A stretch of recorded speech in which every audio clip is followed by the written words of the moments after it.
అంటే ఎలా ఉంది? జగన్ అంతే ఏంటి జయమెరగని జగన్ పాలనలో తిరిగిలేదు. పేదలకి అందరికీ అభివృద్ధి చేసే పనులు ఎన్నో సంక్షేమ పథకాలు ఎన్నో చేస్తాడు.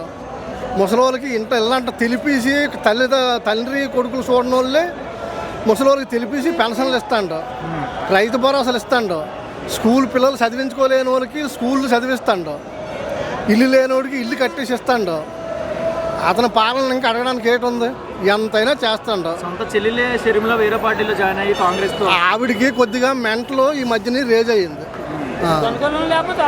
ఆవిడికి మెంటలు వచ్చింది. మెంటలు రాబట్టి ఆవిడ అన్నయ్య ఎదిరించి అటు వెళ్తుంది.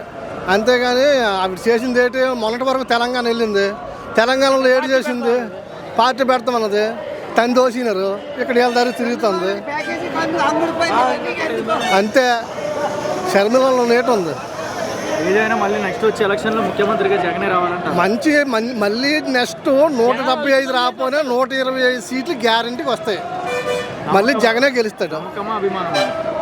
నమ్మకమే అభిమానం కూడాను, రెండును. మేము ఎన్నికలు సర్వే చేస్తాను, మేము ఎన్నికల మీటింగ్లు తిరుగుతాను. తిరిగిలేకంటే గెలుస్తాడు జగన్. 125 సీట్లతో గెలుస్తాడు, దానిలో అనుమానం వేయట్లేదు.